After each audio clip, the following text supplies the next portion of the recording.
சிவகார்த்திகேயனோட கெரியர்ல பெஸ்டான 5 மூவிஸ் எதுன்னு பார்க்கலாம். இந்த லிஸ்ட்ல நம்பர் 5ல இருக்கிறது ரெமோ மூவி தான்.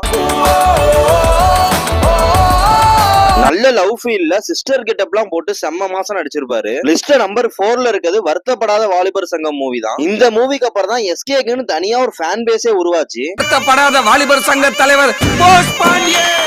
அது மட்டும் இல்லாம இந்த படத்தை எத்தனை தடவை பார்த்தாலுமே சலிக்காது. லிஸ்ட்ல நம்பர் 3ல இருக்கிறது மாவீரன் மூவி தான். தமிழ் சினிமாலேயே ஒரு டிஃபரெண்டான கான்செப்ட்னா ஷோரா இந்த மூவியை சொல்லலாம்.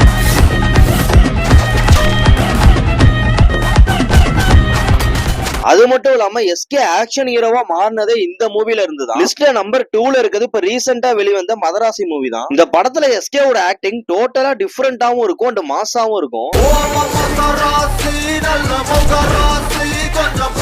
ஆனா நம்பர் 1ல இருக்கிறது அமரன் மூவி தான். இந்த படம் அனௌன்ஸ் பண்ண டைம்ல எஸ்கே மேல நிறைய தப்பான விமர்சனம் எல்லாம் வந்துச்சு. இதெல்லாம் இவரால முடியுமா, படம் வந்தாதான் எதா இருந்தாலும் சொல்ல முடியும்னு நிறைய பேர் சொல்லிட்டு இருந்தாங்க. ஆனா படம் வந்ததுக்கு அப்புறம் இவரை தவிர வேற யாராலையுமே பண்ண முடியாதுன்னு சொல்ல வச்சார் SK. This is the face